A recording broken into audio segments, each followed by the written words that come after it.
Hello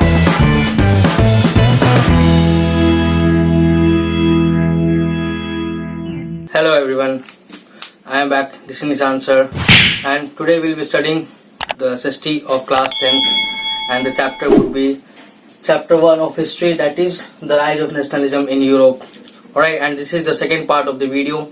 So I hope you all must have watched the first part and you must have liked the video and have completely understood the topics which I have taught you here. Alright, so now we are moving to our second part of the video, that is the making of Germany and Italy.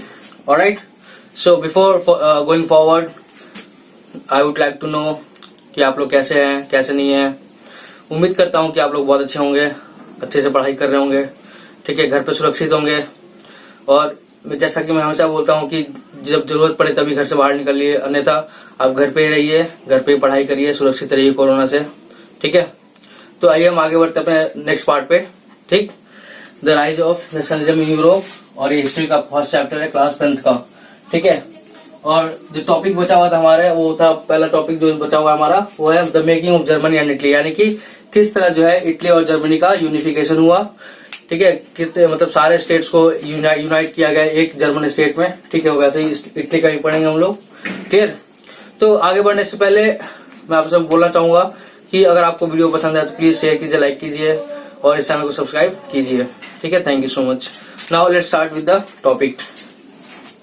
सो जो पहला इसमें जो part है वो है Germany के बारे में. Can the army be the architect of a nation, यानी कि क्या आर्मी जो है वो जर्मनी को यूनाइट करने में सक्सेसफुल होगी. ठीक है, यही चीज हम लोग पढ़ेंगे. जैसा कि हमने पढ़ा था कि लिबरल कैसे जो है लिबरल मूवमेंट्स हुआ इसके पहले टॉपिक्स में. ठीक है, कैसे जो है लिबरल नेशनलिज्म जो है उन्होंने बहुत सारे मूवमेंट्स किए हैं, और कैसे जो है उन्होंने कैसे जो है मोनार्की और अनार्कियल गवर्नमेंट को हटाकर जो है अपना लिबरल गवर्नमेंट वहां पे लागू किया था, और किस तरह से जो उन्होंने कॉन्स्टिट्यूशन अपना तैयार किया बनाया था. ठीक है, तो after 1848 nationalism in Europe moved away from its association with democracy and association, यानी कि जो 1848 के बाद क्या हुआ कि जो नेशनलिज्म था यूरोप का, ठीक है, वो अब डेमोक्रेसी से आगे बढ़ चुका था. डेमोक्रेसी और उसके जो भी पार्ट्स हैं उससे आगे काफी ज्यादा बढ़ चुका था. Clear. National sentiments were mobilised by conservatives for promoting state power, यानी कि जो नेशनलिज्म की फीलिंग थी, ठीक है, वो किसके द्वारा अब चलाने अब जो है किसके द्वारा चलने लग गया, वो मोबिलाइज होने लग गया था किसके द्वारा, कंजर्वेटिव्स को द्वारा. ठीक है, किस लिए, ताकि वो स्टेट पावर और पॉलिटिकल यूनिफिकेशन डोमिनेशन को वहां पे यूरोप में लागू कर सके. यानी कि कहने का मतलब ये है कि जो लिबरल लोग थे उन्होंने बहुत ज्यादा पहले डोमिनेट किया हुआ था.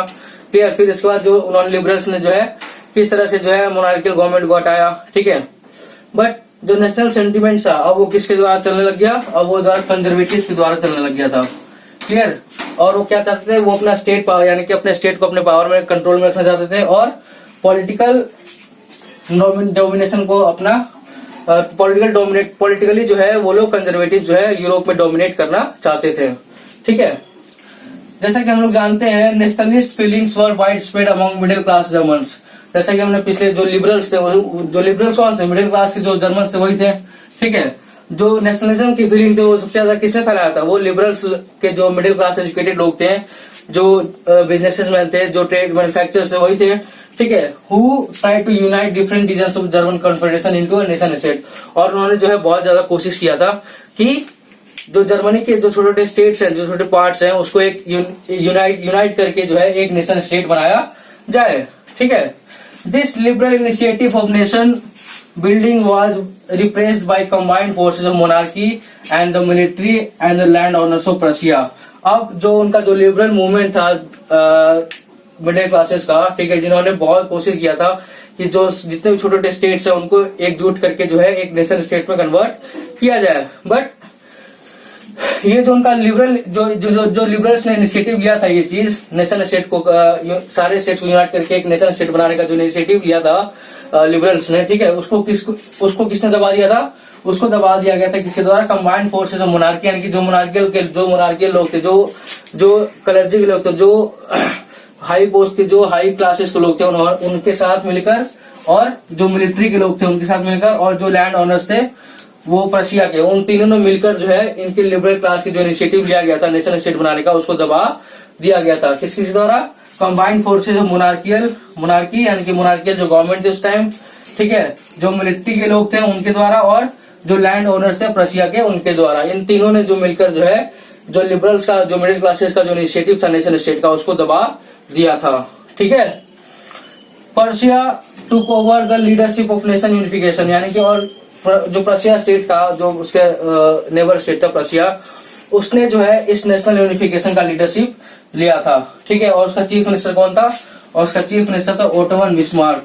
ठीक है। इसने जो है ये ओटोमन बिस्मार्क, ठीक है, जो कि प्रशिया का चीफ मिनिस्टर था, वो और जो प्रशिया की आर्मी थी और जो ब्यूरोक्रेसी थी, उन तीनों के साथ मिलकर जो है इन तीनों ने मिलकर जो है एक युद्ध किया था जर्मनी से। ठीक है। 3 wars over 7 years, यानी कि 3 वॉर जो है, 3 युद्ध जो है लड़े गए थे 7 साल में। देखो कौन कौन सा? ऑस्ट्रिया, डेनमार्क और फ्रांस। ये सारे के सारे कैसे थे? ये सारे के सारे डेमोक्रेटिक स्टेट उसमें माने जाते थे। जो लिबरल्स ने बहुत ज्यादा वहां पे अपना इनिशिएटिव लिया था ताकि नेशनल स्टेट बना सके। इसके पहले टॉपिक्स में जो है हमने यही पढ़ा था कि ऑस्ट्रिया, डेनमार्क और फ्रांस जो थे उसमें काफी ज्यादा फ्री स्टेट हो चुके थे। ठीक है। और काफी ज्यादा डेमोक्रेटिक स्टेट माने जा चुके थे। और ओटोमन बिस्मार्क ने क्या किया? इसने और प्रशिया की आर्मी के साथ और ब्यूरोक्रेसी के साथ मिलकर जो है 3 युद्ध लड़े थे 7 साल में। एक ऑस्ट्रिया के साथ, एक डेनमार्क के साथ और एक फ्रांस के साथ। और तीनों जो वॉर है उसमें किसको विक्ट्री मिली थी? उसमें Prussian king chief minister Ottoman Bismarck को विक्ट्री मिला हुआ था। Ended in Prussian victory and complete the unification of process. और ये तीनों युद्ध के बाद जो है जर्मनी का यूनिफिकेशन प्रोसेस पूरा किया गया था। और इसमें जीत किसकी हुई थी? उसमें प्रशिया की जीत हुई थी, प्रशियन स्टेट की। ठीक है। On January 1871 Prussian king William I was proclaim German emperor. और ओटोमन बिस्मार्क, प्रशियन की आर्मी और ब्यूरोक्रेसी, ये तीनों मिलकर जो है उन्होंने 3 युद्ध लड़ा, ऑस्ट्रिया, डेनमार्क और फ्रांस के साथ। ठीक है। जिसमें प्रशिया की विक्ट्री हुई थी, जीत हुई थी। और जनवरी 1871 में जो है प्रशियन किंग विलियम I को जो है वहां का एम्परर बना दिया गया था जर्मनी का। क्लियर। उसके बाद 18 जनवरी 1871 में क्या हुआ कि एक असेंबली जो है, एक असेंबली मीटिंग, एक असेंबली बैठी थी जिसमें प्रिंस ऑफ जर्मन स्टेट्स थे, यानी कि जो प्रिंसेस थे जर्मनी स्टेट के वो लोग थे। ठीक है। आर्मी के रिप्रेजेंटेटिव्स थे, यानी कि आर्मी के लोग थे। प्रशियन के बड़े बड़े जो मिनिस्टर्स थे प्रशिया के, वो लोग थे। और उसके चीफ मिनिस्टर भी उसमें शामिल था उस असेंबली में।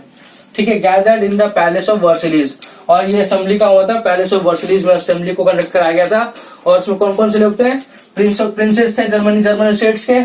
ठीक है। रिप्रेजेंटेटिव्स आर्मी के बड़े बड़े ऑफिसर्स थे। प्रशियन मिनिस्टर्स थे, प्रशियन गवर्नमेंट के बड़े बड़े मिनिस्टर्स थे। और उसके साथ कौन था? Ottoman Bismarck. ये सब लोग थे जो उस असेंबली में शामिल हुए थे। ठीक है। और उन्होंने क्या किया था? जो जर्मन किंग था कैसर विलियम I, ठीक है, जो जर्मन किंग था कैसर विलियम I, उसको जो है वहां पे जर्मनी का एम्परर घोषित किया था इस असेंबली में। ठीक है। The new dominated Persian state put strong emphasis on modernising currency, banking, legal and judicial system in Germany. और ये जो न्यू गवर्नमेंट बनी थी, ठीक है, जो कि कैसर विलियम I जो है किंग बना था जर्मनी का। ठीक है। उस स्टेट ने क्या किया? उस गवर्नमेंट ने क्या किया? उस गवर्नमेंट ने बहुत ज्यादा अपना एम्फेसिस, बहुत ज्यादा जोर दिया था किसपे? कि जो करेंसी, जो वहाँ की करेंसी है उसको मॉडर्नाइज करने की, उसको काफी ज्यादा नया तरीका से बनाने का, मॉडर्नाइज करने का, डेवलप करने का। ठीक है। बैंकिंग सिस्टम को सुधारने का, लीगल और जुडिशियल सिस्टम को काफी ज्यादा उन्होंने जोर दिया था इसको सुधारने के लिए। ठीक है। Persian measures and practices became a model for the rest of the Germany. और जो पर्शियन मेजर्स और प्रैक्टिसेस अपनाया गया था, जो इस गवर्नमेंट ने अपनाया था, यानी कौन सी गवर्नमेंट ने? जो कैसर विलियम I की जो गवर्नमेंट थी, प्रशियन गवर्नमेंट, जो कि जर्मनी में इन्होंने विक्ट्री हासिल किया था। ठीक है। इन तीनों के साथ लड़कर, ऑस्ट्रिया, डेनमार्क और फ्रांस के साथ। ठीक है।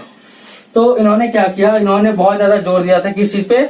एक तो करेंसी को सुधारने में, ठीक है, बैंकिंग सिस्टम को सुधारने में, लीगल और जुडिशियल मैटर्स जो भी थे उन सब चीजों को सुधारने में काफी ज्यादा एम्फेसिस न्यू स्टेट ने दिया था। न्यू स्टेट कहने का मतलब न्यू गवर्नमेंट ने। क्लियर। और पर्शियन मेजर्स यानी कि पर्शियन गवर्नमेंट का जो भी मेजर्स और जो भी प्रैक्टिसेस अपनाए गए थे, जो भी रूल्स एंड रेगुलेशन, जो भी नए नए नियम कानून लागू हुए थे उस समय पर्शियन गवर्नमेंट के द्वारा, वो जो है बहुत ज्यादा प्रचलित होने लग गया था। कहाँ पे? जर्मनी में। ठीक है, तो ये था तुम्हारा यूनिफिकेशन ऑफ जर्मनी का, कि कैसे जो है जर्मनी को यूनाइट किया गया। ठीक है, और किसकी गवर्नमेंट जो है जर्मनी में बनी थी। तो होप ये क्लियर हो गया होगा आप लोगों को टॉपिक ये। ठीक है, कोई भी वर्ड, कोई टॉपिक समझ नहीं आया तो प्लीज आप मुझसे कमेंट सेक्शन में पूछ सकते हैं। आप इस चैप्टर का जो पीडीएफ मिलेगा आपको, वहां से टॉपिक पढ़ना शुरू कीजिएगा। ठीक है, और टॉपिक्स, जो भी टॉपिक्स मैं पढ़ा रहा हूँ यहाँ पे, उसको रिवाइज एक बार जरूर कीजिएगा आप लोगों को, ताकि और ज्यादा अच्छे से क्लियर हो जाए चीजें। ठीक है, तो आई होप यहाँ पे आप लोग क्लियर होगा। ठीक है, अब हम बढ़ते हैं अपने नेक्स्ट वाले, जो कि ये था जर्मनी का। ठीक है, कि can the army be the architect of nation, यानी कि हाँ, जो आर्मी के साथ मिलकर जो है, जो चीफ मिनिस्टर था प्रशिया का, कौन था? Ottoman Bismarck. उसने प्रशियन आर्मी के साथ मिलकर जो है इन तीनों स्टेट से युद्ध किया था। ठीक है, और वहां पे विक्ट्री स्थापित की थी, और इनकी वहां पे विक्ट्री हुई थी पर्शिया की। और पर्शिया का जो चीफ मिनिस्टर था ओटोमन बिस्मार्क, उसने क्या किया, एक असेंबली में बैठकर जो है केसर विलियम वन को जो है वहां का राजा बनाया था। ठीक है, और उस जो गवर्नमेंट बनी थी नई, उन्होंने बहुत ज्यादा इम्फेसिस किया था किस पे? Modernising currency, banking, legal and judicial system को। ठीक है, और जो भी नए नए कानून, जो भी नए लॉज रेगुलेशंस बनने लग गए थे, वो बहुत ज्यादा प्रचलित होने लग गए थे जर्मनी में उस टाइम पे, 1848 के टाइम पे। क्लियर? रब कर दूं इसको मैं। ठीक है, आगे नेक्स्ट बढ़ते हैं। नेक्स्ट हमारा जर्मनी का, अब इसके बाद है इटली की बारी। इटली के पढ़ते हैं। Alright, so now we are moving to our next topic, that is Italy unified. Means how Italy was unified and who all were involved in the unification of the Italy. Alright. So during the middle of the 19th century, Italy was divided into 7 states, of which only one, Sardinia predominant, was ruled by princely house, यानी कि Italian princely house के द्वारा। यानी कि जो इसमें उस 19th century, यानी कि 19th सेंचुरी के मिडिल में, ठीक है, जो इटली था वो 7 स्टेट्स में डिवाइड हो चुका था। क्लियर? जिसमें से जो सर्दिनिया प्रीडोमिनेंट जो रीजन था, वही एक ऐसा रीजन था जो कि इटली के प्रिंसली हाउस द्वारा रूल्ड हुआ करता था। ठीक है, सर्दिनिया प्रीडोमिनेंट ये एक रीजन था जिसके द्वारा जो किसके द्वारा? इटली के प्रिंसली हाउस के द्वारा रूल्ड किया जाता था इन 7 स्टेट्स में। The north was under Austrian Habsburg, the central was ruled by Pope, and the southern regions were under the Bourbon kings of Spain. यानी कि जो नॉर्दर्न पार्ट था इटली का, वो किसके अंडर में था? वो ऑस्ट्रियन हैब्सबर्ग के अंडर में था। ठीक है, यानी कि किसका राज था वहां पे? ऑस्ट्रियन हैब्सबर्ग का। क्लियर? वहीं अगर सेंट्रल इटली की बात किया तो सेंट्रल इटली जो है किसके द्वारा रूल किया जाता है? वो पॉप के द्वारा। पॉप कौन होता है? जो एक चर्च का हेड होता है। ठीक है, और जो सदर्न रीजन था वो किसके द्वारा रूल किया जाता है? बॉर्बन किंग्स ऑफ स्पेन के द्वारा रूल किया जाता था। ये इटली का ऐसे पार्ट्स में जो डिवाइड हो रखा था उस टाइम। क्लियर? वहां पे क्योंकि वहां पे वहां पे इटली में जो है बहुत अलग अलग जगह के लोग थे। ठीक है, डिफरेंट लोग थे, उनके कल्चर्स अलग थे। तो वहां का जो लैंग्वेज था वो भी जो है एक कॉमन लैंग्वेज एक्वायर्ड नहीं कर पाया था। ठीक है, क्योंकि इटली एक कॉमन लैंग्वेज भी एक्वायर्ड नहीं कर पाया था, क्योंकि वहां पे बहुत सारे अलग अलग स्टेट से लोग वहां पे रहा करते थे। ठीक है, during 1830 Giuseppe Mazzini sought a coherent program for the unitary Italian Republic, यानी कि जो गिसेपी मजीनी था, इसने एक कोहेरेंट प्लान बनाया था ताकि ये जो है इटली को यूनिफाई कर सके, इटली को एक रिपब्लिक में कन्वर्ट कर सके। He also form secret society such as Young Italy to disseminate his goals, यानी कि जो गिसेपी मजीनी था उसने यंग इटली नाम से एक सोसाइटी, सीक्रेट सोसाइटी बनाया था, जिसका डिसेमिनेट, यानी डिसेमिनेट मतलब अपने मैसेज एंड अपने इन्फॉर्मेशन को स्प्रेड करने के लिए, अपने गोल्स को स्प्रेड करने के लिए जो है उसने एक सीक्रेट सोसाइटी बनाया था जिसका नाम था यंग इटली। ठीक है, डिसेमिनेट मतलब टू स्प्रेड इन्फॉर्मेशन और ideas. The revolutionary uprisings failed in 1831 and 1848, which brought the unification responsibility of Italian unification to Sardinia predominant King Victor Emmanuel II, यानी कि जो गिसेपी मजीनी था, इसने सीक्रेट सोसाइटी बनाई यंग इटली, जिसमें उसने अपने गोल्स, अपने आइडियाज, अपने इन्फॉर्मेशन को स्प्रेड करने के लिए काफी ज्यादा मेहनत किया था उसने। ठीक है, जो उसने रिवोल्ट किया था 1831 और 1848 में, जो रेवोल्यूशनरी रिवोल्ट किया था इटली को रिपब्लिक बनाने में, वो काफी वो फेल हो चुका। ठीक है, वो फेल हो गया था, जिसकी वजह से क्या हुआ कि जो यूनिफिकेशन की रिस्पॉन्सिबिलिटीज थी वो किसके ऊपर आ गई थी, वो इटालियन यूनिफिकेशन की जो रिस्पॉन्सिबिलिटी थी वो किसके ऊपर आ गई थी, वो सर्दिनिया प्रीडोमिनेंट का जो किंग था विक्टर इमानुएल, उसी के ऊपर आ चुका था। ठीक है, यानी कि इसने जो वॉर किया था, इसने जो रेवोल्यूशनरी मूवमेंट्स किए थे, अपराइजिंग्स किए थे, रिवोल्ट्स किए थे, वो 1831 में फेल हो चुका और 1848 में भी फेल हो चुका था। ठीक है, जिसकी वजह से पूरा का पूरा जो इटालियन यूनिफिकेशन का जो रिस्पॉन्सिबिलिटी था वो किसके ऊपर आ गया था, वो सर्दिनिया प्रीडोमिनेंट का जो किंग था विक्टर इमानुएल टू, उसी के कंधे पे चला गया था। और वो किसकी तरह, वो वॉर के थ्रू जो है वो चाहता था कि जो यूनिफिकेशन इटली का वो हो।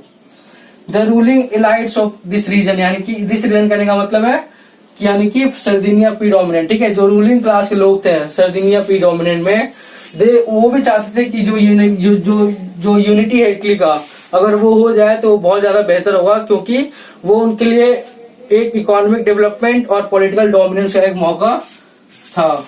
ठीक है, जो रूलिंग क्लास के लोग थे इस रीजन के, सर्दिनिया प्रीडोमिनेंट के, जो कि किंग कौन था, उसका किंग था विक्टर इमानुएल टू। ठीक है, जो रूलिंग क्लास के लोग थे इस रीजन में, वो चाहते थे कि जो इटली का यूनिफिकेशन है वो हो जाए, ताकि वो अगर ऐसा होता है, अगर इटली का यूनिफिकेशन होता है तो उनके लिए इकोनॉमिक डेवलपमेंट का मौका और पॉलिटिकल डोमिनेंस का मौका जो है उनके हाथों में आ जाएगा। ठीक है, वही उसका जो चीफ मिनिस्टर था सर्दिनिया प्रीडोमिनेंट का चीफ मिनिस्टर था केवर, जो केवर है वो चीफ मिनिस्टर था कहाँ का, सर्दिनिया प्रीडोमिनेंट का। ठीक है, वो जो है यूनिफिकेशन का जो मूवमेंट था वो इटली के रीजन से मिले गया। ठीक है, और वो जो था केवर, वो ना इधर रेवोल्यूशनरी था ना ही डेमोक्रेट था, यानी कि जो चीफ मिनिस्टर था केवर वो मामूली इंसान था। ठीक है, उसको जो है चीफ मिनिस्टर बनाया गया था, और उसने जो है रिस्पॉन्सिबिलिटी ली कि मैं जो है यहाँ के जो रीजन्स है, अलग अलग जो रीजन्स है, मैं उसको यूनिफाई करके एक नेशनल स्टेट में कन्वर्ट करूंगा इटली को। ठीक है, और वो ना ही एक रिवोल्यूशन था ना ही वो डेमोक्रेटिक था। ठीक, through diplomatic alliances with the France, सर्दिनिया predominant succeeded in defeating the Austrian forces. यानी कि जो केवर था, इसने ना ही डेमोक्रेटिक था और ना ही रेवोल्यूशनरी था। ठीक है, उसने अपने बहुत सारे अपने दिमाग लगाकर, अपने टैक्टिक्स को अपनाकर, ठीक है, उसने अलायंस बनाया किसके साथ, फ्रांस के साथ, फ्रांस रीजन के साथ अपना अलायंस बनाया, यानी कि दोस्ती की उनसे। और जो सर्दिनिया प्रीडोमिनेंट था वो सक्सेसफुल हुआ था किसको हराने में, वो ऑस्ट्रियन किंग्स को हराने में। ऑस्ट्रिया की जो फोर्सेस थी, ठीक है, वो उसको हराया था। देखो नॉर्थ में यहाँ पे लिखा है north was ruled under Austrian Habsburgs. ठीक है, तो इसको जो है किसने हराया था, केवर ने हराया था। किसी अलायंस करके, किसी साथ मिलकर, फ्रांस के साथ मिलकर जो है उसने ऑस्ट्रियन हैब्सबर्ग का जो एम्पायर था उसको अपने कब्जे में किया था। ठीक है, उसी तरह उसको कब्जे में करने के बाद जो 1860 में क्या हुआ, they marched into the south Italy and the two kingdoms Sicilies. ठीक है, जो ये पेज है, पेज नंबर तुम्हारा 21 जो है, उस पर देखोगे कि एक इमेज बना हुआ है। ठीक है, वो इमेज बना हुआ, उसमें दिखाया हुआ कि कैसे जो यूनिफिकेशन से पहले कौन कौन से रीजन थे, और एक और जो फिगर 2 है उसमें दिखाया हुआ कि यूनिफिकेशन के बाद कौन कौन से रीजन्स जो है किस ईयर में जो है इटली में शामिल हुए थे। तो उसमें देखोगे पहले वाले इमेज में, तो उसमें साउथ इटली और टू किंगडम सिसिलीज, ये दोनों वहां पे शो करेगा। ठीक है, वो 1860 में जो है साउथ इटली में गए, जहाँ पे दो किंगडम सिसिलीज थे। ये जगह रीजन का नाम है ये। ठीक है, ये एक रीजन का नाम है, two kingdoms of Sicilies. With support of the local peasants they were successful in driving out the Spanish king. यहाँ पे देखो, the centre was ruled by Pope and the southern regions were under Bourbon kings of Spain. यानी कि Spain का जो बार्बन Kings है उनके under में था साउथ का इटली। ठीक है, साउथ के इटली में गए वो लोग। ठीक है, वहां पे दो किंगडम सिसिलीज थे, उनके साथ अलायंसेस करके, और ठीक है, और वहां के जो लोकल पीसेंट्स थे उनका सपोर्ट पाकर जो है उन्होंने स्पेनिश किंग्स को वहां पे हटाने में काफी ज्यादा सक्सेसफुल हुआ था। कौन, केवर। ठीक है, और जब ये ऑस्ट्रिया और जो ये था स्पेनिश किंग थे, उन साउथ को और नॉर्थ को जब अपने कंट्रोल में किया था, उसके बाद 1861 में क्या किया कि विक्टर इमैनुअल II को जो है किंग ऑफ यूनाइटेड इटली बना दिया गया था। यानी कि धीरे धीरे करके जो है उन्होंने पूरा का पूरा इटली अपने कब्जे में कर लिया था। ठीक है, आई होप ये क्लियर हो गया हो तुम लोगों को किस तरह से जो है पहले गिसेपी मजीनी आया जो अनसक्सेसफुल हुआ था अपने रेवोल्यूशनरी मूवमेंट्स में 1831 और 1848 में। ठीक है, तो सारा का सारा रिस्पॉन्सिबिलिटी यूनिफिकेशन का किसके ऊपर चला गया था? वो चला गया था सर्दिनिया प्रीडोमिनेंट का जो राजा था किंग विक्टर इमैनुअल II, उसके ऊपर चला गया था। ठीक है, अब जो चीफ मिनिस्टर था केवर, जो कि सर्दिनिया प्रीडोमिनेंट का चीफ मिनिस्टर था, उसने क्या किया? उसने डिप्लोमेटिक अलायंसेस की, यानी कि साझेदारी की फ्रांस के साथ, और सर्दिनिया प्रीडोमिनेंट जो है सक्सेसफुल हुआ था ऑस्ट्रियन फोर्सेस को हराने में। ठीक है, उसी तरह 1860 में क्या किया? वो साउथ इटली गए। साउथ इटली में जो 2 किंगडम्स सिसिलीज था उनके साथ अलायंसेस किया और सपोर्ट पाया वहां के लोकल पीसेंट्स का, और उन्होंने जो है मिलकर जो है किसको हराया? स्पेनिश को, किंग्स को वहां से भगा दिया। क्लियर? तो ये दोनों नॉर्थ और साउथ दोनों जो है अपने रीजन्स में कर लिया। तो धीरे धीरे जो है जब पावर बढ़ता गया इन दोनों, केवर का और किंग इमैनुअल का, तो बाकी जो रीजन्स थे छोटे मोटे, वो धीरे अपने आप ही जो है इटली में जुड़ चुके थे। ठीक है, और 1861 में क्या किया? 1861 में विक्टर इमैनुअल को जो है, विक्टर इमैनुअल II को जो है इटली का राजा प्रोक्लेम कर दिया गया था। क्लियर? यूनाइटेड इटली का। बट वहां पे ऐसा देखो, इटली में ऐसा सीन था कि वहां का जो मोस्ट ऑफ द पॉपुलेशन था वो जो है इलिटरेट पॉपुलेशन था। वो नेशनलिस्ट आइडियोलॉजी के बारे में उनको कुछ मालूम ही नहीं था। वो उनको पता नहीं था कि नेशनल अपराइजिंग हो क्या रहा है, नेशनल मूवमेंट होता, नेशनलिस्ट होता क्या है, नेशनल मूवमेंट, नेशनलिज्म होता क्या है। तो ज्यादातर लोग जो वहां के पढ़े लिखे नहीं थे, उनको ये सब चीजें पता नहीं चलती थी। क्लियर? यहाँ पे देखो, however much of the Italian population mostly illiterate remained blissfully unaware of the nationalist ideology। यानी कि वहाँ के इतने अनपढ़ लोग थे कि वहाँ उनको नेशनलिस्ट आइडियाज, नेशनलिज्म, ठीक है, नेशनलिस्ट फीलिंग का कोई उसमें मतलब ही नहीं होता था, क्योंकि उनको पता ही नहीं था ये हो क्या रहा है। क्लियर? तो ये था तुम्हारा इटली का यूनिफिकेशन प्रोसेस। कौन कौन शामिल हुआ? गिसेपी मजीनी शामिल हुआ, जिसने एक सीक्रेट सोसाइटी बनाई, यंग मूवमेंट, यंग इटली। ठीक है, तो ये सब जो फिर उसके बाद आया तुम्हारा विक्टर इमैनुअल II, फिर उसके बाद आया चीफ मिनिस्टर सर्दिनिया प्रीडोमिनेंट का केवर। तो इन सब ने जो मिलकर जो है यूनिफिकेशन, इटली के यूनिफिकेशन में उनका, इन लोगों का बहुत बड़ा हाथ था। क्लियर? तो आई होप ये टॉपिक तुम लोग क्लियर होगा। आप लोग प्लीज एक बार PDF से इसको पढ़ लीजिएगा चैप्टर के, ठीक है, ताकि आपको और क्लियर हो जाए। ठीक है, आइए हम नेक्स्ट टॉपिक बढ़ते हैं अपना, the strange case of Britain. Right now we are moving to our next topic, that is the strange case of Britain. यानी कि ब्रिटेन का जो किस्सा था वो बहुत ही अलग था, बहुत ही, जो जर्मनी के साथ हुआ, जो इटली के साथ हुआ, उनसे काफी ज्यादा अलग जो सीन था वो किसका था? वो ब्रिटेन का था। बहुत ही अलग था, स्ट्रेंज था, अजीब था। ठीक है, in Britain the formation of nation state was not the result of sudden upheaval और रेवोल्यूशन। यानी कि जो ब्रिटेन था, जब वो नेशन बना था, तो उसके बनने से पहले उसमें ना ही कोई रिवोल्यूशन था, ना ही कोई पॉलिटिकल फ्रेगमेंटेशन था। ठीक है, ना ही कोई रेवोल्यूशनरीज थे वहां पे, ना कोई एक पर्सन था जो उनको आजाद कराने में या फिर यूनिफाई करने में हेल्प करता। ठीक है, ऐसा केस जो ब्रिटेन के साथ नहीं था। ठीक है, there was no British nation prior to 18th century. यानी कि 18th सेंचुरी से पहले जो है ब्रिटेन का कोई नामो निशान नहीं था। The primary identities of the people who inherited the British Isles were ethnic ones. यानी कि जो प्राइमरी, अगर आइडेंटिटी की बात की जाए ब्रिटिश नेशन की, तो पीपल जो थे वो अलग अलग एरियाज के थे, अलग अलग जो कल्चर्स के थे। ठीक है, अलग अलग एथनिक्स के थे।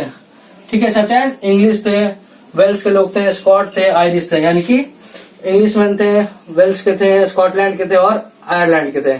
तो अलग अलग जो है नेशंस, वहां पे नेशंस का जो एक ग्रुप होता है, वहां पे रिसाइड करते थे ब्रिटेन के उस टाइम पे।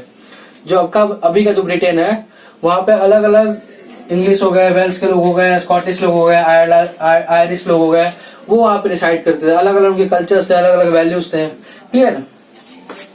तो जो इंग्लिश पार्लियामेंट जो था, ठीक है, जिसने पावर सीज किया था from the monarchy in 1688 at the end of protracted conflict was the instrument through which a nation state with England its center came to be forged। यानी कि जो इंग्लिश पार्लियामेंट था, ठीक है, जो कि पावर अपने कब्जे में किया था, किसको हराकर, उसने मोनार्की को खत्म करके 1688 में अपने वहां पे इंग्लिश जो वहां पे रीजन था वहां पे जो है उन्होंने अपना पावर सीज किया था। किसको? मोनार्की से पावर सीज किया था वहां पे बहुत 1688 में, ठीक है। और वहां पे बहुत ज्यादा कॉन्फ्लिक्ट भी हुए थे। वही एक ऐसा पार्लियामेंट था जो बहुत ही ज्यादा पहले कहने का मतलब है कि बहुत ज्यादा फॉरवर्ड हुआ था, बहुत ज्यादा आगे आया था, ठीक है, नेशन स्टेट्स को बनाने के में, ठीक है। और जिसमें कि इंग्लैंड जो था वो उसका सेंटर माना गया था इंग्लिश पार्लियामेंट का। Clear? The act of union 1707 between England and Scotland resulted in the formation of United Kingdom of Great Britain।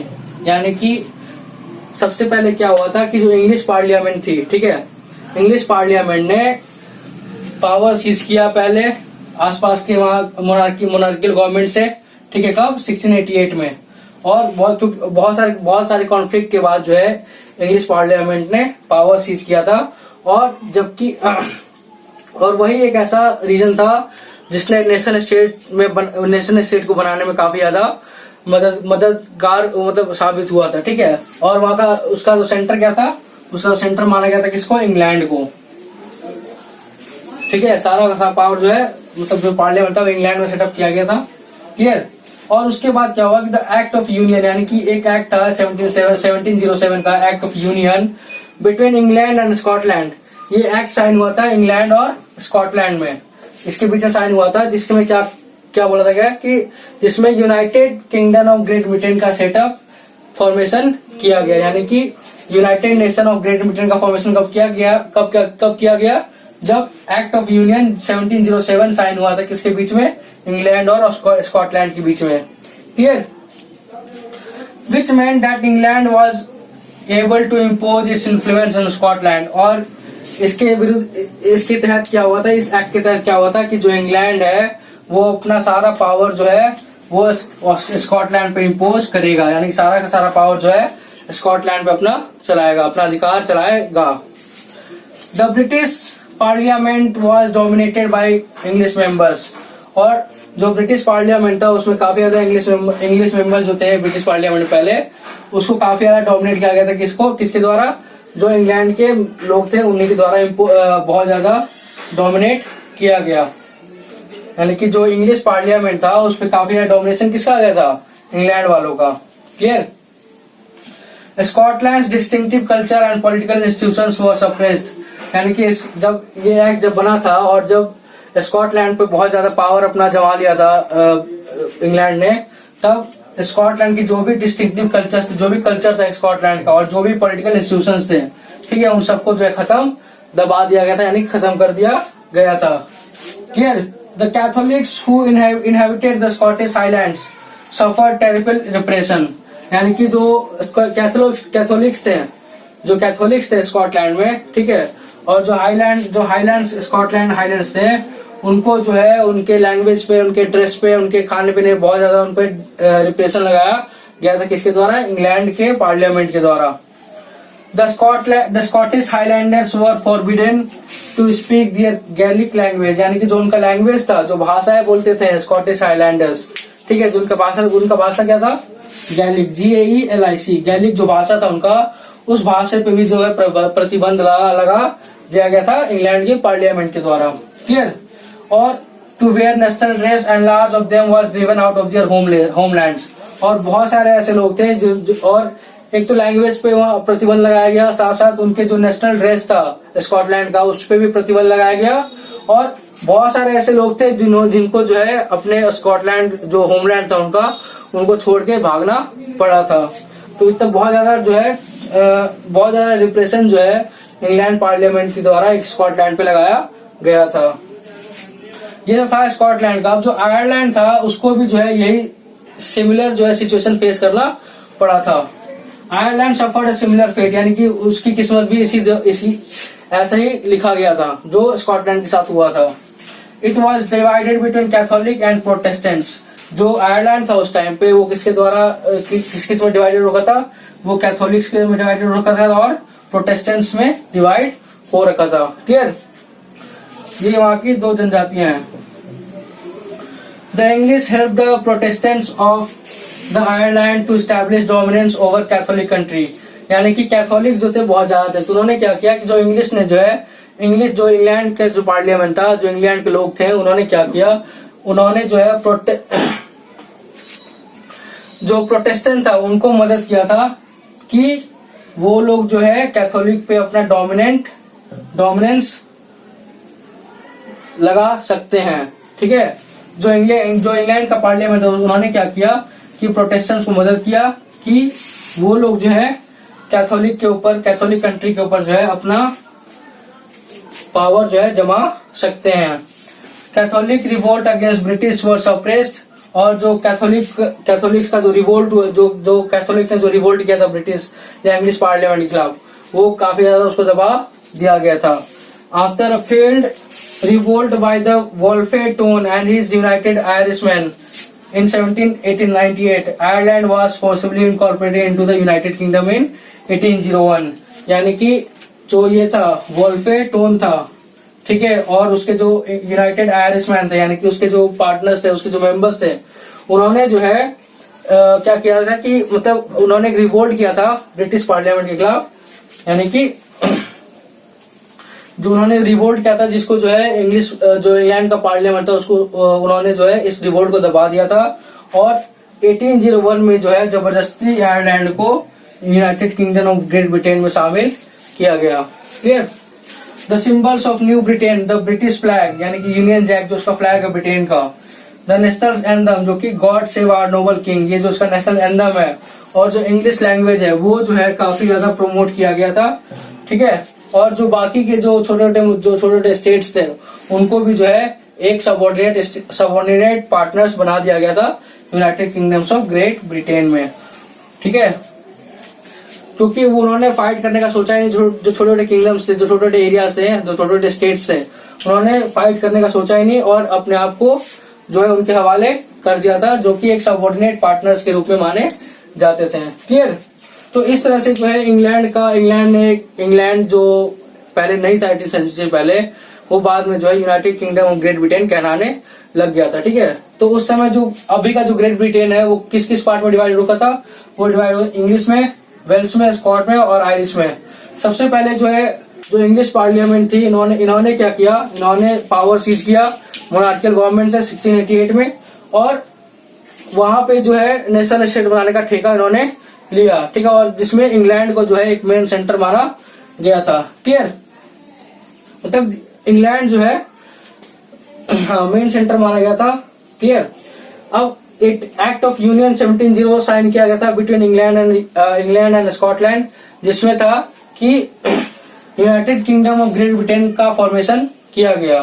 Clear, which meant that England was able to impose its influence on Scotland। और इस act का मतलब क्या था कि जो England के जो पावर्स हैं वो स्कॉटलैंड में लगाए जाएंगे। The British parliament was dominated by English members, यानी कि जो ब्रिटिश पार्लियामेंट उस टाइम पे, ठीक है, जो इंग्लैंड जो पार्लियामेंट थी, ठीक है, उन्होंने क्या किया, the British parliament was dominated by English members, यानी कि जो ब्रिटिश पार्लियामेंट था वो जो है इंग्लिश मेंबर्स द्वारा डोमिनेट किया जाता था। तो उस चीज को भी खत्म किया था ग्रेट ब्रिटेन ने। Scotland distinctive culture and political institutions were suppressed, यानी कि स्कॉटलैंड का जो कल्चर था और जो पॉलिटिकल इंस्टीट्यूशंस थे उसको भी काफी ज्यादा दबा दिया गया था या फिर खत्म कर दिया गया था। The Catholics who inhabited the Scottish highlands suffer terrible repression, जो हाईलैंड्स पे जो स्कॉटिश जो हाईलैंड्स थे, यानी कि स्कॉटलैंड के जो हाई वाले पहाड़ी वाले इलाके थे, ठीक है, वहां पे कौन थे, कैथोलिक्स वहां रहते थे। ठीक है, तो वहां पे भी जो है उनके पावर्स को भी काफी ज्यादा रिप्रेस्ड किया गया, यानी कि उनके पावर्स को भी काफी ज्यादा दबाया गया था। किसके द्वारा, इंग्लैंड के पार्लियामेंट के द्वारा कह सकते हैं।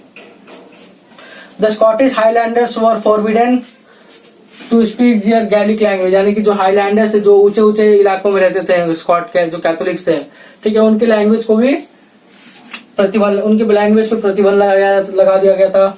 ठीक है, नेशनल ड्रेस पहनने पर प्रतिबंध लगा दिया गया था। ठीक है, और बहुत सारे ऐसे हाईलैंडर्स थे, स्कॉटिश हाईलैंडर्स, जिनको अपने देश को छोड़ के भागना पड़ गया था। ठीक है, तो ये था तुम्हारा स्कॉटलैंड का। सिमिलर चीज जो है वो आयरलैंड के साथ भी किया गया था। आयरलैंड था उस समय 2 एरियाज में डिवाइड हो रखा था, कैथोलिक्स और प्रोटेस्टेंट्स। ठीक है, तो जो इंग्लैंड के जो लोग थे उन्होंने जो है प्रोटेस्टेंट को मदद किया था कि वो लोग कैथोलिक्स को अपना पावर जमा सकते हैं। क्लियर, तो कैथोलिक ने रिवोल्ट किया था ब्रिटिश के खिलाफ, जो उस रिवोल्ट को भी उन्होंने दबा दिया। ठीक है, और एक रिवोल्ट किया गया था वोल्फेटोन और उसकी यूनाइटेड आयरिशमैन मेंबर्स के द्वारा। ठीक है, वो भी फेल्ड हुआ था। और उसके बाद क्या हुआ, जब उन्होंने रिवोल्ट किया था तो उसके बाद जबरदस्ती जो है आयरलैंड को भी यूनाइटेड किंगडम में 1801 में जो है उनको इनकॉर्पोरेट किया गया, यानी कि जोड़ा गया था। क्लियर, तो उसके बाद से क्या हुआ कि जो सिंबल्स थे ब्रिटेन के, यानी कि नेशनल फ्लैग हो गया, नेशनल एंथम हो गया, ठीक है, नेशनल लैंग्वेज हो गया, ये काफी ज्यादा प्रमोट किया गया ब्रिटेन में। क्लियर, और जो बाकी छोटे छोटे स्टेट्स थे उन्होंने जो है फोर्स अपने आप जो है समर्पण कर दिया अपने आप को। ठीक है, जो एक सबऑर्डिनेट पार्टनर्स के रूप में माने जाते थे इंग्लैंड के। ठीक है, इसलिए इसको बोला था यूनाइटेड किंगडम्स, यानी कि United kingdoms of great Britain, इसलिए उनको कहा जाता है। क्लियर, तो आई होप ये समझ आ गया होगा आप लोगों को कि आयरलैंड कैसे हुआ और स्कॉटलैंड का क्या हुआ था और कैसे जो है इनकॉर्पोरेट किया गया ग्रेट ब्रिटेन उनको। क्लियर, अब ये पूरे सारे रीजन्स को जो है एक ब्रिटेन के नाम से जाना जाता है। क्लियर, तो आई होप ये क्लियर हुआ होगा आपको, और नहीं हुआ तो प्लीज आप मुझसे कमेंट सेक्शन में कोई भी डाउट हो तो आप मुझसे पूछ सकते हैं, वहां मैं क्लियर कर दूंगा आप लोगों का डाउट। ठीक है, तो ये था हमारा the making of Germany and Italy, साथ साथ हमने जो है ब्रिटेन के बारे में पढ़ा। ठीक है, अब आइए हम नेक्स्ट पढ़ते हैं अपना visualising the nation. Alright, so now we are moving to the next topic of this chapter, that is visualising a nation. यानी कि कैसे वहां पे जो 18th सेंचुरी में 19th सेंचुरी में जो जर्मन स्टेट्स थे, जो फ्रेंच रेवोल्यूशन था, ठीक है, वहां की जो यूरोपियन कंट्रीज थी, जो अलग अलग स्टेट्स थे, उन्होंने किस तरह से अपने नेशन को विजुअलाइज किया था। जैसे भारत माता का इस्तेमाल हम लोग करते हैं, इंडिया को रिप्रेजेंट करने के लिए हम लोग भारत माता का इमेज बनाते हैं। ठीक है, वही होता है हमारा विजुअलाइजिंग अ नेशन, यानी कि एक जो वर्ड है यहाँ पे एलिगोरी। ठीक है, एलिगोरी का मतलब होता है एक एब्स्ट्रैक्ट आइडिया जो किसी को रिप्रेजेंट करने के लिए बनाया जाता है, या एक नेशन को, एक फ्रीडम स्ट्रगल को या मूवमेंट को। जैसे गांधी जी को बनाया गया हमारे इंडिपेंडेंस का एक एलिगोरी, यानी कि एक आइडिया, यानी कि उनसे हमें पता चलता है कि हमें ये दिमाग में आता है, यानी कि वो एक सिंबल बने थे हमारे इंडिपेंडेंस के। क्लियर, उसी तरह भारत माता का हम लोग इमेज बनाते हैं जिसमें वो झंडा लेकर खड़ी होती हैं। क्लियर, तो उसको कहते हैं एलिगोरी, एक एब्स्ट्रैक्ट आइडिया, एक सिंबल जो किसी को रिप्रेजेंट करता हो। ठीक है, अलग अलग जो पोस्टेज स्टैम्प्स होते हैं, ठीक है, सिक्कों पे गांधी जी का, या फिर हम लोग अपने करेंसी नोट्स पे गांधी जी को वहां पे डालते हैं। ठीक है, यानी कि वो हमें शो करते हैं कि ये हमारे फादर ऑफ द नेशन थे। उसी को बोला था एलिगोरी, एक एब्स्ट्रैक्ट आइडिया।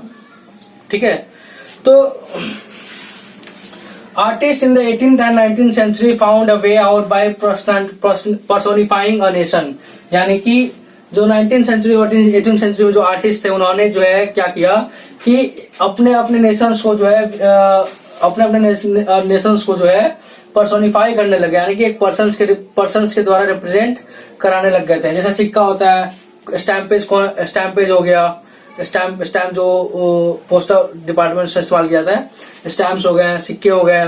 क्लियर, तो वो सारे क्या होते हैं, वो एक तरीका है पर्सोनिफाई करने का।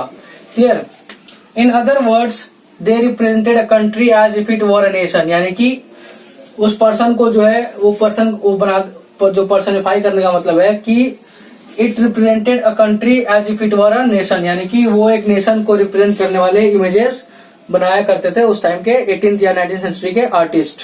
Clear, nations were then portrayed as female figures to give an abstract idea of a nation of concrete form, यानी कि उस समय जो नेशंस थे, नेशंस को पोर्ट्रे किया था एक फीमेल फिगर से। जैसे हम लोग भारत माता का इमेज बनाते हैं, ठीक है, एक लेडीज होती है हाथ में झंडा लिए, उसी तरह वहां पे भी जो है वहां के लोगों ने भी क्या किया, एक फीमेल फिगर को इस्तेमाल किया। ठीक है, अपने अपने अपने नेशंस को पोर्ट्रे करने के लिए, अपने नेशंस को दिखाने के लिए। That is female figure became an allegory of a nation, यानी कि फीमेल फिगर जो है एक सिंबल, एक एब्स्ट्रैक्ट आइडिया हो गई एक नेशन को रिप्रेजेंट करने के लिए। ड्यूरिंग फ्रेंच रेवोल्यूशन, जैसा हमने पढ़ा था फ्रेंच रेवोल्यूशन के टाइम पे, artist use female allegory to portray idea such as liberty, justice and republic. हमने जो है स्टार्टिंग के चैप्टर में मैंने बताया था आप लोगों को कि लोग मार्च कर रहे हैं अपने झंडे लेकर, ठीक है, अलग अलग सिंबल जो है रोड पे पड़े हुए थे रास्ते में, मोनार्कियल के, एनार्कियल फॉर्म गवर्नमेंट के, लिबर्टी की एक लिबर्टी जो स्टैटू वहां पे बना हुआ है वो लिबर्टी का फिगर शो कर रही है, यानी कि वो रिप्रेजेंट कर रही है किसको, लिबर्टी को, ठीक है। उसी तरह जो यूनाइटेड स्टेट्स ऑफ लिबर्टी का जो वहां पे इमेज, जैसे यहाँ पे इंडिया बनाया गया अभी, ठीक है, सरदार वल्लभ भाई पटेल का जो गुजरात में बनाया गया है स्टैचू ऑफ यूनिटी, वो हमारे यूनिटी को रिप्रेजेंट करते हैं। उसी तरह जो स्टैचू ऑफ लिबर्टी है यूएसए में, वो वहां के लिबर्टी को शो करता है। तो फ्रेंच रेवोल्यूशन के टाइम पे भी जो है, during French Revolution artist use female allegory to portray idea such as liberty, justice और रिपब्लिक, यानी कि उन्होंने फीमेल एलिगोरी का इस्तेमाल किया, फीमेल एब्स्ट्रैक्ट आइडियाज को इस्तेमाल किया, किसको रिप्रेजेंट करने के लिए, जस्टिस को रिप्रेजेंट करने के लिए, लिबर्टी को और रिपब्लिक को, ठीक है। जैसे हम लोग जैसे जो जस्टिस का, अगर जस्टिस की एलिगोरी बात की जाए तो उसमें क्या, जस्टिस की एलिगोरी क्या है कि एक औरत, एक लेडीज है जो अपने आंखों पे पट्टी बांध के जो है एक तराजू लिए हुए खड़ी है, यानी कि वो जस्टिस को पर्सोनिफाई कर रही है, यानी कि वो जस्टिस को शो पोर्ट्रे कर रही है, ठीक है। तो उसी को बोलते हैं allegory. The attribute of liberty are the red cap और द ब्रोकन चेन, यानी कि जो एट्रीब्यूट है लिबर्टी का, जो एलिगोरी है लिबर्टी का, वो क्या क्या है, एक रेड कैप है और एक ब्रोकन चेन है, ठीक है। उसी तरह वाइल जस्टिस का क्या है, justice is generally blind folded women carrying a pair of weighing scale, यानी कि ये किसका सिंबल है, ये जस्टिस का सिंबल होता है, यानी कि ये जो फीमेल है वो किसको पर्सोनिफाई कर रही है, वो जस्टिस को पर्सोनिफाई कर रही है, clear. In France during 19th century Marianne, ठीक है, Marianne a popular Christian name underline the idea of people's nation, यानी कि फ्रांस में जो 19th सेंचुरी में क्या किया, मारियाने नाम की एक लेडीज को जो है मारियाने एक स्टैचू बनाया गया, ठीक है, जिसका नाम रखा गया मारियाने, जो कि काफी ज्यादा फेमस क्रिश्चियन नेम है, ठीक है। उसको पोर्ट्रे किया गया है किसका, पीपल्स नेशन के फॉर्म में, clear. Statue of Marianne was erected in public places to remind the public of the national symbol of unity, यानी कि जो है जो नेशनल सिंबल ऑफ यूनिटी है वो मारियाने के फॉर्म में रिप्रेजेंट किया गया फ्रांस में। उसके जो स्टैचू हैं वो अलग अलग पब्लिक प्लेसेस में, स्क्वायर्स पे लगाए गए ताकि पब्लिक को पता चले, पब्लिक को फीलिंग आए, एक नेशनलिज्म की फीलिंग आए, नेशनल यूनिटी की फीलिंग आए उसको देखकर। Marianne images was marked on coins and stamps, यानी कि उसको जो है कॉइन्स और स्टैम्प्स में भी मार्क किया। जैसे हमारे महात्मा गांधी है, उनके उसकी जो इमेजेस है नोट्स पे, सिक्कों पे, ठीक है, अलग अलग जगहों पे लगाए जाते हैं। जैसे जो लायन है, ठीक है, जो लायन सिंबल है वो हर एक जो है सरकारी पेपर्स में छपा रहता है, यानी कि वो शो करता है कि वो इंडिया का नेशनल पेपर, वो नेशनल इम्पोर्टेंस रखता है वो, ठीक है, सिंबल। तो Marianne image was erected on coins and stamps, clear. Similarly Germania became the allegory of German nation, यानी कि जिस तरह मारियाने थी फ्रांस की, ठीक है, उसी तरह हमारा जर्मानिया की कौन थी, जर्मानिया थी जर्मन नेशन की, वो जर्मन नेशन की एक एलिगोरी थी जर्मानिया। जैसे हमारा इंडिया का भारत माता है उसी तरह जर्मानिया जर्मनी की थी और मारियाने फ्रांस की एलिगोरी थी। In visual representation Germania wears a crown of oak leaves, यानी कि जो अगर विजुअल रिप्रेजेंटेशन की दिखाया जाए जर्मानिया का, तो क्या है, वो एक ओक का जो है क्राउन पहनती है और वो जो ओक का जो लीव्स है वो किस लिए खड़ा होता है, वो हीरोइज्म के लिए खड़ा होता है, यानी कि वो हीरोइज्म के लिए माना जाता है, जो जर्मन ओक है वो हीरोइज्म के लिए माना जाता है। तो ये था हमारा विजुअलाइजिंग नेशन, यानी कि किस तरह से जो है वहां के लोग 18th और 19th सेंचुरी के जो लोग थे यूरोपियन कंट्रीज में, वो किस तरह से अलग अलग चीजों को जो है अपने एक इमेज के द्वारा पोर्ट्रे करते थे, वो इमेज के द्वारा शो करते थे, ठीक है। जैसे हमारा इंडिया में, जैसे मैंने पहले अभी बता रहा हूँ कि जो हमारे इंडिया में जैसे भारत माता का इस्तेमाल किया जाता है, गांधी जी का फ्रीडम फाइटर के रूप में इस्तेमाल किया जाता है, क्लियर। उसी तरह वो क्या है, वो एक एलिगोरी है, यानी कि गांधी जी जो भारत माता है वो हमारे एक नेशन की वो इंडिया की एलिगोरी है। उसी तरह जर्मानिया थी जर्मनी की, मरियाने थी फ्रांस की। तो स्टैचू ऑफ लिबर्टी यूएसए का एक एलिगोरी है जो कि लिबर्टी शो करता है, पोर्ट्रे करता है।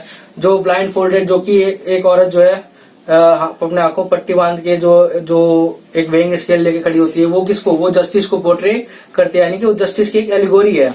क्लियर? तो आई होप ये क्लियर हो गया टॉपिक आप लोगों को। ठीक है, और जैसा कि उम्मीद करता हूँ कि आप लोगों को ये टॉपिक समझ में आ रहा होगा जो मैंने अभी तक पढ़ाया है। ठीक है, एक बार प्लीज आप अपने चैप्टर से भी रिवाइज कर लीजिएगा। ठीक है, आइए बढ़ते हैं लास्ट टॉपिक पे। So now moving to the last topic of this chapter, that is nationalism and imperialism. ठीक है, राष्ट्रवादी और इंपीरियलिज्म की भावना जो है, इसके वजह से क्या क्या यूरोप में हुआ था। The most serious source of nationalist tension in Europe after 1871 was the area called Balkans। ठीक है, तो सबसे ज्यादा जो बहुत ज्यादा सीरियस प्रॉब्लम जो नेशनलिस्ट टेंशन हुआ था यूरोप में, वो कब हुआ था? 1871 के बाद हुआ था। कहाँ पे? बाल्कन्स में। The Balkans was a region comprising of the modern day, यानी कि आज के टाइम पे जो ये कंट्रीज हैं, Romania, Bulgaria, Albania, Greece, Macedonia, Croatia, Bosnia, Slovenia, Serbia, Montenegro. ठीक है, whose inhabitants were broadly known as Slavs। और ये सारे रीजन्स को कंप्राइज करके जो है आज के टाइम पे जो सारे कंट्रीज हैं, जो रीजन्स हैं, उन सबको मिला के जो है उस टाइम पे बाल्कन्स कहा जाता था। क्लियर? और इनके जो ओरिजिनल इनहेबिटेंट्स थे उनको क्या बोलते थे? स्लैब्स, यानी कि जो यहाँ के लोग रहने वाले थे उनको क्या बोलते थे? स्लैब्स बोलते थे।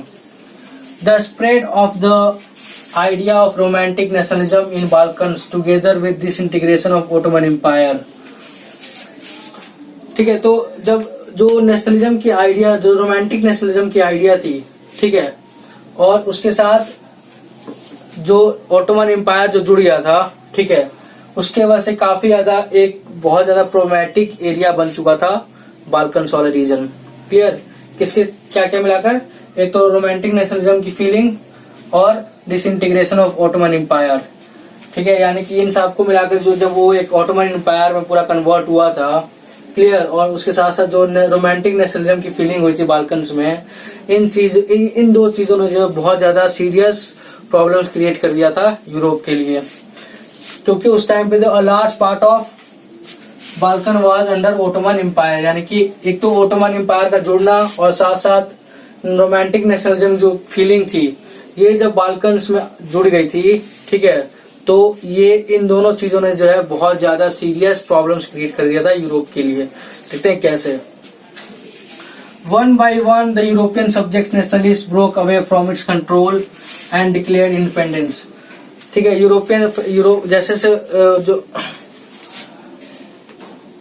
जो यूरोपियन कंट्रीज थे उस टाइम पे, नेशन स्टेट्स थे, ठीक है, उसमें उन्होंने क्या किया था फ्रेंच रेवोल्यूशन के बाद, वो धीरे धीरे जो नेशनलिज्म की फीलिंग जब सारे लोगों को पता चली थी, तो सब जो है अपने आप को आजाद करने की कोशिश में लग गए थे। यानी कि सारे के सारे जो लोग थे उस समय चाहते थे कि जो कंट्रीज थी, जो नेशन, जो स्टेट्स थी, वो चाहती थी कि उनको जो है आजाद होना है।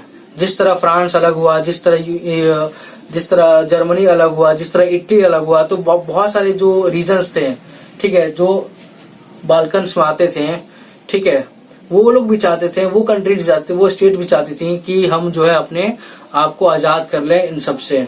ठीक है, ये भी किसी के अंडर में या किसी कंट्रोल में रहना नहीं चाहते थे। The Balkan people based there claims for independence और पॉलिटिकल राइट्स ऑन नेशनैलिटी। ठीक है, और जो उन्होंने इंडिपेंडेंस और पॉलिटिकल राइट्स का जो हक अपना क्लेम करना चाहते थे, वो किसके बेसिस पे करना चाहते थे? वो नेशनैलिटी के बेसिस पे करना चाहते थे, यानी कि वो भी चाहते थे कि एक नेशन स्टेट कहलाए। Hence, the rebellious nationalities in the Balkan thought of their struggle as an attempt to win back their long lost independence। यानी कि फ्रेंच रेवोल्यूशन से पहले वो सारे आजाद थे। ठीक है, और जैसे जैसे फ्रेंच रेवोल्यूशन हुआ, धीरे धीरे जब टाइम बीतता गया 1871 के बाद, वो सारे के सारे कंट्रीज क्या थे, जो स्टेट्स थे, वो दूसरे के अंडर में आ चुके थे। यानी कि जो आजादी थी वो उनकी दोबारा छिन गई थी। बट जो नेशनलिज्म की जो फीलिंग उनमें पैदा हुई थी और जो स्ट्रगल उन्होंने किया, जो स्ट्रगल उन्होंने करने का सोचा था उन्होंने, ठीक है, उनसे जो है जो रेबेलियस नेशनलिटी जो नेशनलिज्म उन्होंने किया था, वो उनको लगा था कि ये एक अटेम्प्ट है कि जो हमने जो अपना इंडिपेंडेंस लॉस्ट कर दिया था, ठीक है, फ्रेंच रेवोल्यूशन के टाइम पे, उसको हम दोबारा पा सकते हैं, अपना इंडिपेंडेंस हम दोबारा वापस पा सकते हैं, ठीक है, कैसे, नेशनलिज्म का स्ट्रगल करके। The Balkan states were fiercely jealous of each other and hope to gain more territory at the expense of others. अब ये आ गया इंपेरियलिज्म, यानी कि अपने एम्पायर को फैलाने का भावना, इसको बोलते हैं इंपेरियलिज्म, मतलब अपने एरिया को बढ़ाने का जो लालच की जो भावना पैदा हो जाती है कि अपने एरिया को बढ़ाना है, अपने टेरिटरी को और स्ट्रॉन्ग करना है, ठीक है, ये इसका मतलब है इंपेरियलिज्म। तो बाल्कन स्टेट जो कहते हैं वो सारे जो है ये जो स्टेट्स मैंने बताया, Romania, Bulgaria, Albania, Greece, Macedonia, Croatia, ठीक है, बोस्निया, स्लोवेनिया, सर्बिया, मोंटेनेग्रो, वो सारे क्या थे, ये एक दूसरे से काफी ज्यादा जलन करते थे एक दूसरे से, ठीक है, और ये कोशिश में लगे रहते थे कि जो है किसी तरह भी जो है उसकी टेरिटरी को अपने कब्जे में कर लिया जाए, ठीक है। अब ये इनको इंपेरियलिज्म की भावना पैदा होने लग गई। पहले हमको आजाद होना था, जब आजाद हो गए ये लोग, तो इन्होंने क्या किया, अब इन्होंने सोचा आजाद होने के बाद कि धीरे धीरे जो है जो स्टेट्स जो लॉस हो रखे हैं, ठीक है, बैटल में या फिर मूवमेंट्स में, उनको जो अपने कब्जे में करने का इन्होंने सोच लिया। During this period, there was an intense rivalry among European powers over trade and colonies, as well as naval and military might.